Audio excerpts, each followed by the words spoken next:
it's kinda weird to think that in a large community of people whose hobby revolves around translation, that translation is nonetheless wildly misunderstood by a large number of those people, like, to the point where statements like, "I support translators and not localizers" have become, well, a thing, in general. Oh my god, and yet here we are. When asked about what he thinks is the biggest misconception surrounding translation, localization, and censorship, professional translator John Hooper told me that the whole process is just a simple conversion of language A to language B. There's far more involved than just that. And as though they were reading each other's minds, you know, which is to say that, and because this problem is in fact that prominent, several other translators told me pretty much the same thing, that there's a lot of people who just don't understand that translation isn't some simple machine process. In the words of an anonymous ADR director that I spoke to, language isn't Legos and there isn't a one-to-one fit. And that's where this video comes in. I want to help you understand what translation, localization, and censorship actually are, and perhaps more importantly, what they aren't. Let me and some industry professionals tell you all about it.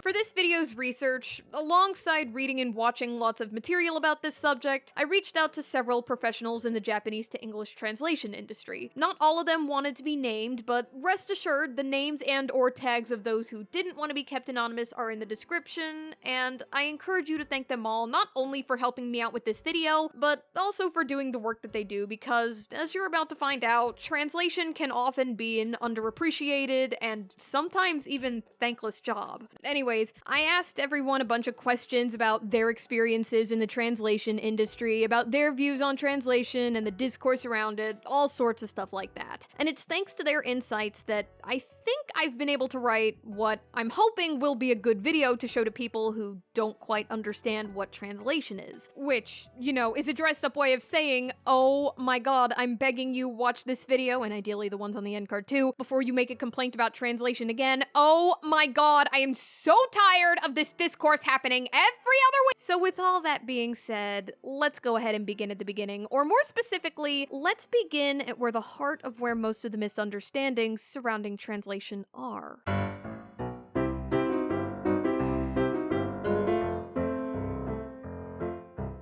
I don't think there is a single word that strikes fear in the hearts of Japanese media fans quite as effectively as localization. What a fun and often completely misunderstood word that is. So, what is it and why does it matter? And more importantly, what's its relationship to translation? The dictionary definition of localization is simply the process of making something local in character or restricting it to a particular place. And while that may sound like it's just a fancy way of saying that it means to anglicize something, in practice, it's actually a lot more broad than that. If translation is trying to convert words from one language to another, then localization is converting the sentiment and ideas behind the words. It's a key step in any translation process, and not something restricted to, say, Funimation and Crunchyroll. As a matter of fact, let me go ahead and say that one more time, just because there's an alarming number of people who seem to think that localization is just something done to censor anime. Localization is a step in the translation process. Officially sourced translations will do it, and so will unofficial sources like fansubbers. If it's translated, then it's almost certainly been localized to at least some degree, and that's not a bad thing. Probably the most well-known example I could offer you of how a great localization can do wonders for something is the Yakuza series, whose spectacular localization is at the heart of a lot of its overseas success. It's not only a testament to how important good localization can be, but also about how localization and anglicizing aren't the same thing. It's also good proof that comedy is generally where localization is at its most noticeable, and this goes double for jokes based on puns and wordplay. Obviously, the humor of the pun, especially, is going to be lost if you don't localize it, so translators will often try to use the Japanese as a base to put in a similar joke that'll still be funny and understandable for an English-speaking audience. And honestly,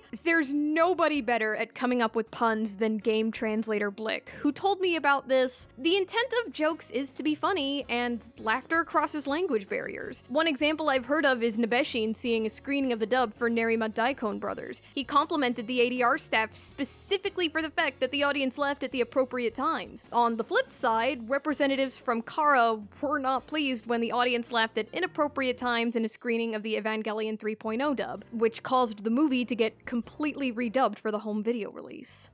Anyways, I'm telling you all of this because I think it's really important to understand that localization is the translation element that allows anything to be translated. And that includes words and phrases that don't really have a go-to English equivalent. And while words like honorifics and tsundere might be the first thing you think of when you hear this, you might be interested to hear that this also includes a lot of words that seem as commonplace as hi, but that's a whole other can of linguistic worms. So then, if localization can be so important, then why does it freak so many people out? Why are there so many people so horrified by localization, even though it goes hand in hand with translation, to the point where they insist on supporting translators and not localizers? Well, in addition to the fact that obviously there's a lot of people who don't really have a firm grasp on what localization is and isn't, it's extremism. More specifically, it's for kids, an entertainment company that dubbed several anime in the 90s and early 2000s, which includes, but obviously isn't limited to, a lot of the most popular anime from the time. But despite the fact that they haven't been relevant in about a decade, that doesn't stop people from constantly bringing them up in debates about translation, no doubt because of how unforgettable a lot of their creative choices were. You look kind of down, Ash.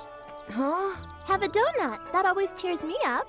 Pika pika! These donuts are great! Jelly-filled are my favorite! Nothing beats a jelly-filled donut. But what a lot of people don't realize is that we remember 4Kids so clearly for the same reason that we shouldn't consider them a typical example of what localization looks like, because they're an extreme case. They're an outlier. In fact, I think they would only loosely qualify as localization since the primary goal of 4Kids' work was never to preserve the original, it was to make it palatable to a young American audience, which means conforming to the rules of American TV, which, in case you don't know, can be very strict in what is and isn't allowed if you want to maintain a certain rating. Case in point, you could remove scripts from the equation entirely and 4Kids still has things like this going on. There's a nickname for dubs that completely alter their source material like this, and it's hack dubs. And in case it wasn't obvious, yeah, rather than fully localized dubs, the entire 4Kids library is just full of hack dubs. And sadly, there's a whole lot of people out there whose view of localization has been soured by these hack dubs, but you just gotta remember that they're not emblematic of what localization is. Again, hack dubs aren't localization, they're hack dubs. Localization goes hand in hand with translation, and in fact, the two really shouldn't be separated since localization is equally as important. Like I said earlier, it's what allows even the untranslatable to be translatable. Self-proclaimed purists may argue that, necessary or not, any changes made from localization still make a translation less authentic than the Japanese, and that they'd opt for a literal translation instead, but, you know, I really don't think you know what you're asking for when you ask for a literal translation, because believe me, you may think that you want one, but I don't think you actually want one.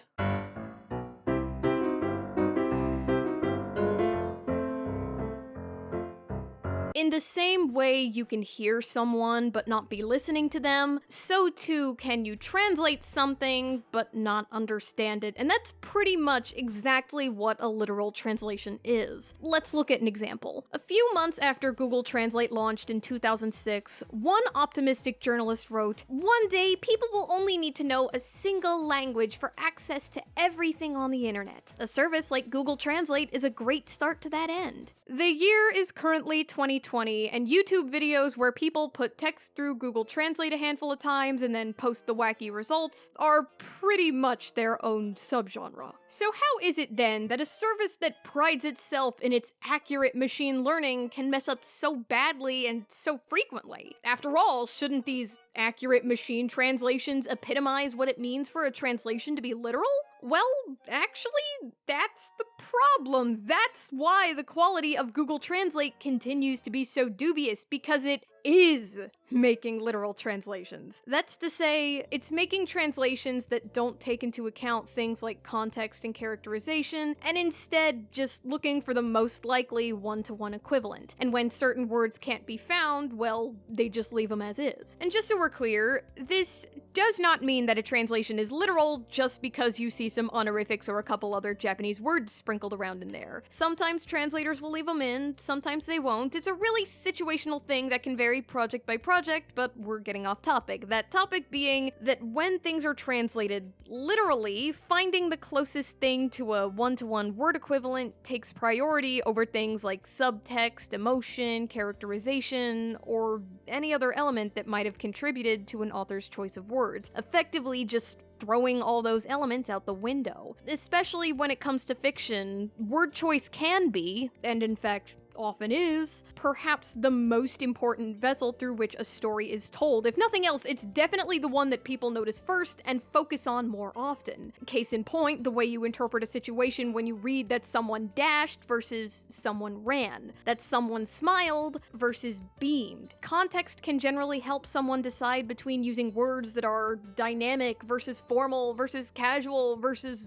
whatever else, but translating words literally just won't do that because literal translations, by their very nature, are devoid of things like context and characterization. And that lack of context is frequently going to end up being especially crucial because Japanese is a language that relies pretty heavily on context. In short, literal translations leave you with only words and not necessarily the ideas behind the words. At best, they'll leave you with a really awkward and dry sentence, but even that's pretty optimistic. There's a lot of irony at work when people claim that they prefer so-called literal translations because they feel it preserves the author's intent, because these are the translations that actually bleach out authorial intent the most. Obviously, jokes and puns and such are where this is the most obvious, but you don't even need to use them as examples to get this point across, since even regular sentences just sound like a mess when you use literal wording, to say nothing of the fact that they don't tell you anything about who's saying them and why, which can elevate some scenes and characters tremendously. There's a fantastic example of this in Sarah Moon's The Case for Localization video, and I'm gonna leave this video on the end card and a link to it in the description because I would definitely recommend giving the full video a watch. Anyways, in the meantime, here's Sarah's example of this in action. ああ、いいな。セーラー V ちゃんなんてさ、テストも関係ないし、悪者退治なんてスカッとしそうだし。それに比べて私は。ああ、いいな。セーラー V ちゃんなんてさ、テストも関係ないし、悪者退治なんてスカッとしそうだし。それに比べて私は。 The cherry on top of the you don't actually want a literal translation sundae is that even if a translator and their editor decided to just say screw it and use a literal translation anyways, they still might not be able to because the medium they're translating in just might not let one fit. Different mediums of translation come with their own challenges that'll often require translators, editors, and ADR directors to get a little bit creative, you know? In manga, for example, you have a very finite space for fitting the words, and dubbing requires syllables and mouth flaps to be matched. Just to make sure we're clear though, this doesn't mean that mediums that have less limitations like subbed anime and even visual novels to a lesser extent are more likely to be more literal, because they're not. Spoiler alert, they're all fully localized too. And you know, this is all to say nothing of the fact that sometimes Japanese rights holders will make specific requests for how certain elements are treated. And while this is generally stuff like how characters' names get spelled or what the title is, it can still be anything. And since these rights holders, well, hold the rights, their requests are treated like the word of God. So, in conclusion, not only are literal translations the weakest kind of translations, but also, because they're intentionally devoid of localization, it can be extremely difficult, if not impossible, to get them to even fit within the medium of whatever's being translated. In short, they're a bad idea on all fronts. Okay, so at this point we've talked about translation and why you don't actually want literal ones. We've talked about localization and how it's not actually as scary as most people think, meaning that, at long last, it's time to talk about...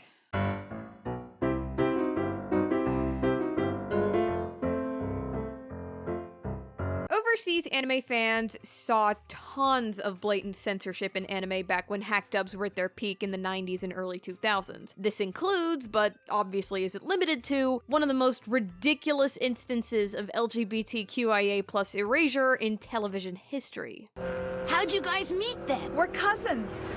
We grew up together. Huh? We've been inseparable since we were born. We can almost read each other's minds. Like best friends? They seem to be very good friends. But in the post-4Kids world, where hack dubs are exponentially more rare and companies generally worry less, if at all, about conforming to TV rating rules, the nature of what censorship can look like in translated media, but anime especially, has changed a lot. Specifically, we're going to talk about censorship as it relates to translated scripts. Visual censors or content changes are a whole other can of worms. But anyways, for a lot of people, the turning point for the next era of censorship in anime was Funimation's Prison School dub. Specifically, it was an instance where Gamergate was referenced. Whoa, pump the brakes, Arthur Fonzarelli.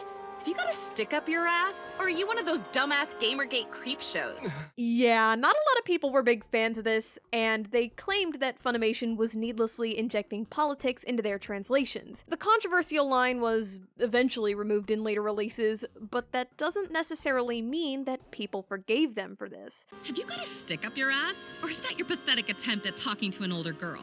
In fact, it actually had the opposite effect. Moments like it and Dragon Maid's infamous patriarchy scene seem to be at the root of a school of thought that started to emerge that this is censorship that's meant to promote a left-leaning political agenda, and that it's an industry-wide problem that happens fairly often, or at the very least that it's a problem within Funimation, who, in fairness, is one of the largest influences within the Western anime industry. What are you wearing that for? Oh, those pesky patriarchal societal demands were getting on my nerves, so I changed clothes. If we're gonna be totally honest here, not all, but the overwhelming majority of these criticisms and accusations are made in bad faith, as evidenced by the fact that they're almost always made anytime woke language makes its way into a translation. Example A. Apparently, the word misogyny is too political for anime. Example B.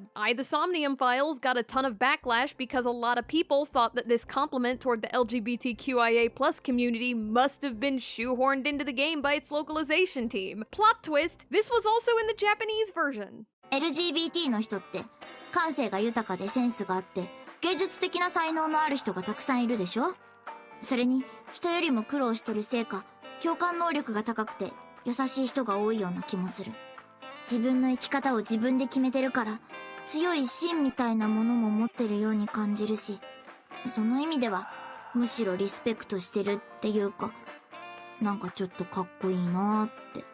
Yeah, generally, all of these bad faith criticisms absolutely crumble in the face of their scene's context, or even just a proper understanding of things like translation and the dubbing process, which, as I mentioned earlier, requires mouth flaps to be matched. In fact, if you want to learn more about this issue as it relates to dubbing anime specifically, I would highly recommend the Cartoon Ciphers, our English dubbed censoring anime video, which, you guessed it, I'll leave on the end card and in the description. In any case, yeah, the House in Fata Morgana, Bofuri, Telovru, these are only a few of the many instances of bad faith accusations that crumble when you learn about things like context and the translation and dubbing process. So at this point you may be wondering, okay, so if bad faith criticism makes up the overwhelming majority of censorship and agenda-pushing claims, then, well, what about the ones that aren't? What about things like the Gamergate line, the patriarchy line, or even Netflix Evangelion? Well, while different translators obviously have differing opinions on some of the more specifics of these examples, for the most part, the translation industry aren't big fans of these examples either. In fact, as though to prove that, 2 of the 3 examples that I just mentioned saw later revisions. Prison School, of course, I already touched on earlier, and Netflix Evangelion, or at least sort of. The "You're worthy of my grace" line was quietly changed to affection in the subtitles a couple of months ago. The dub still says grace, but it's nonetheless hard to to imagine that this change was made for any other reason than the backlash that this line, more than the rest of the series, received. I'll direct you toward getting the Robots Queer Erasure and Eva video if you want to learn more about that. Again, in the end card and in the description. But anyways, back to my main point. Almost every translator, editor, and ADR director that I spoke to was quick to point out that even if they wanted to use their work to promote an agenda, between the eyes of their editors, actors, directors, and the fans, it'd be extremely hard for them to get away with it, and that's to say nothing of the tremendous risk they'd be putting their career at. And all for what? To change the wording slightly in a single scene? To quote Nathaniel HiroshiThrasher, to realistically promote an agenda, you need the story to support it on a thematic level. Otherwise, it's just a bumper sticker, and literally nobody has ever had their mind changed by a bumper sticker. Whether it's coming from a business or a fan-subbing group, a translation is an interpretation of the original language. And by virtue of being an interpretation, even the best translations can never give you a 100% authentic experience the same way already knowing the original language can. And I know that sounds scary, but that's not necessarily a bad thing. It just means that when something is translated, there's always gonna be room for interpretation, which is always gonna put a bit of a disconnect between the versions in the original language and the translated language. This is also why different translators will hardly ever produce identical results. Things like their unconscious bias will come into play, which can only further muddy these already messy waters. So,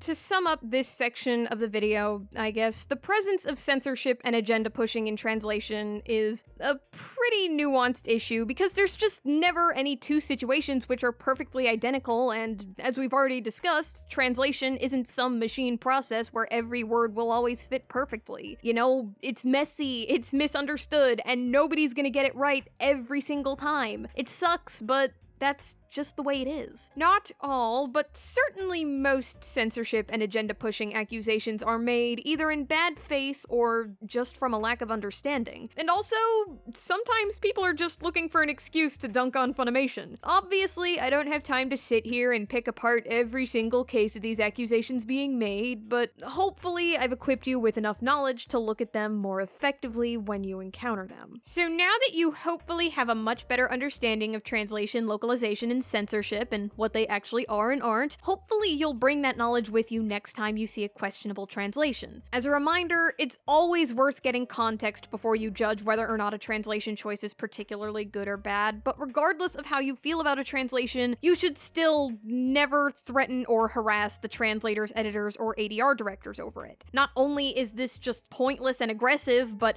frankly, translators generally have enough problems even without taking into account messages from angry people on the internet who probably haven't even familiarized themselves with the work that they're criticizing.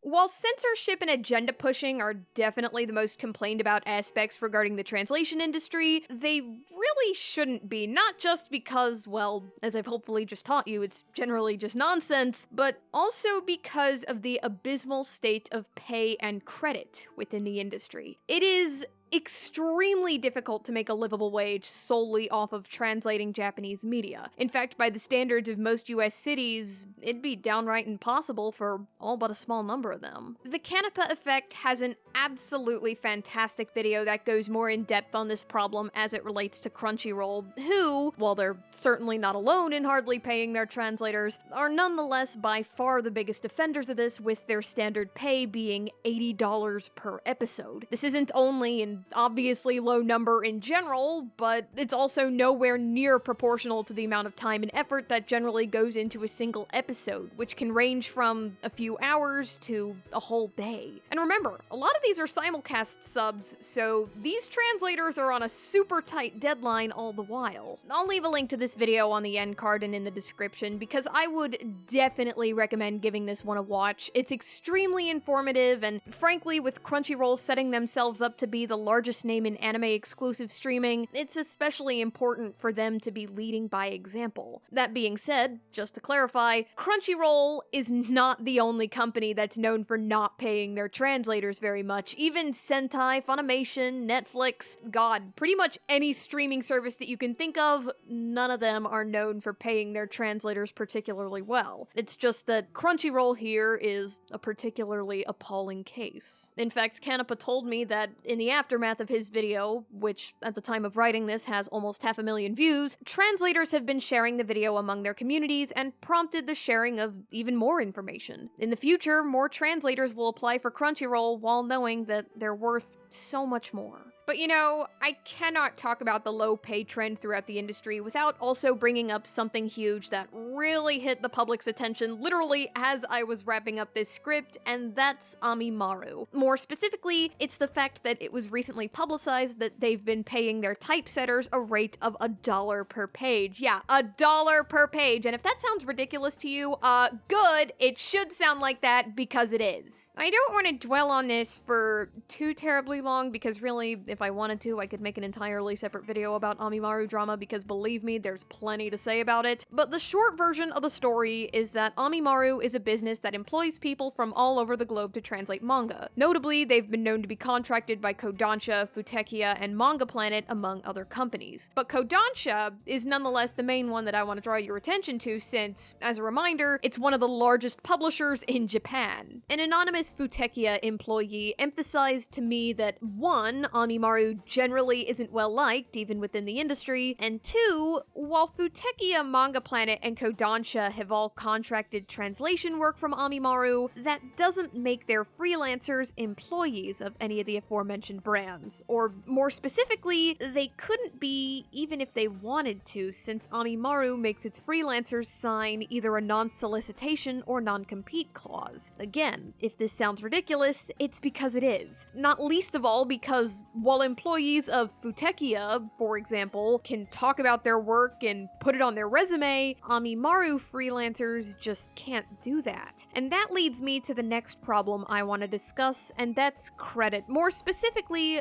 the occasional lack thereof. For bureaucratic reasons that uncoincidentally never seem to be spelled out plainly, it's not unheard of for some projects, such as Amimaru's, to just not credit their translators, which really strikes me as weird, because they're arguably the most important cog in the bringing Japanese media to other countries machine. I've heard speculation on potential reasons why this happens, but in the absence of any hard evidence pointing to any of them, I don't want to dwell on any of these theories for too long at the risk of detracting from the main point, which is that rules like this are already absurd enough on their own, but they're somehow even worse when the translators don't even know for sure why they're being implemented in the first place. Perhaps even weirder is the fact that there's even some projects that flat out don't let their translators talk about their involvement on social media or put it on their resume. Why won't they let them do this? Again, bureaucratic reasons that never seem to be explicitly spelled out. And speaking of saying things plainly, I want to emphasize something real quick just to make sure we're on the same page here. While this is a problem we know exists within Amimaru, it's not a problem exclusive to Amimaru. It's just that, like the Crunchyroll example I just mentioned, Amimaru represents a particularly egregious case. While I unfortunately can't go into specifics to protect my sources, I can at least tell you that I spoke to plenty of people who've never done any work for Amimaru that have nonetheless encountered this exact same problem, but from other companies. I wouldn't necessarily call this problem super prominent within the translation industry. Like, it's definitely not as prominent as the low pay trend, since for the most part that's an industry-wide problem, but the fact that this problem with credit exists just in general, and that it's not even like an isolated issue or something, you know, right off the bat, that's a problem. In any case, every single person I spoke to for this video got into the translation industry because they were interested in Japanese media. Every single one loves what they do, and some of them become some of the biggest fans of the projects they work on. Could you imagine putting all those hours into translating a single project and then just not being able to see your name on it anywhere and also not being allowed to talk about it, let alone put put it on your resume?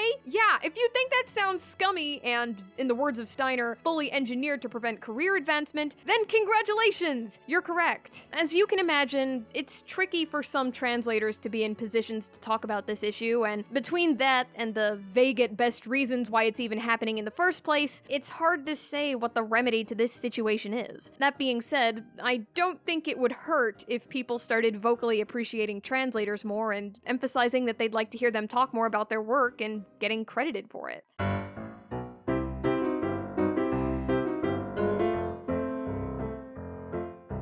I'm a medievalist, so I can tell you from experience that translation discourse spans back further than you can even imagine. And likewise, it'll probably continue to stick around in some form or fashion for the foreseeable future. Which is why, I think, it's especially important for us to have a good understanding of what translation, localization, and censorship really are and aren't. Translation is a much more fluid thing than a lot of people give it credit for. And by extension, the people whose job it is to make these translations often don't get the credit they deserve. Literally, even, sometimes.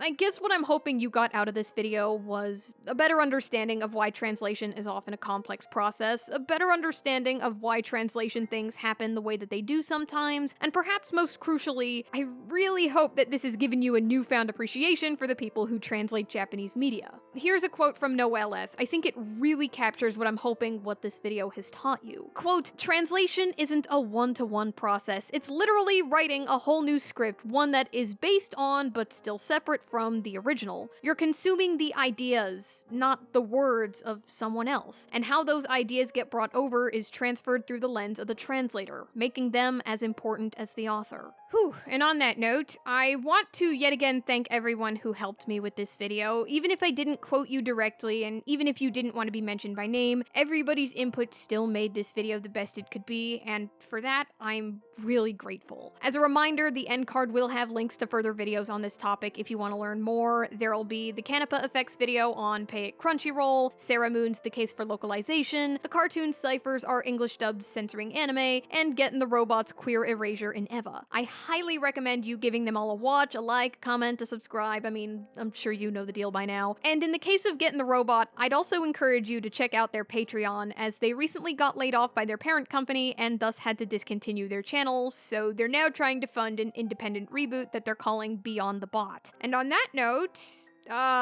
thank you for watching this video to the very end. To reward you for your efforts, here, have a clip of that time 4 kids decided to make Helmeppo a flat earther. One more punch and say goodbye to your friend! Now pummel his head flatter than the shape of the earth! Mr. Helmeppo! Usai, give me more smoke cover and let me have your rubber knife. Now! Hey, Nami, just please don't hurt me! This'll save my plan. Knife's in this pouch! Got the knife. Now follow my lead. Remember, it's your rubber knife. Better be!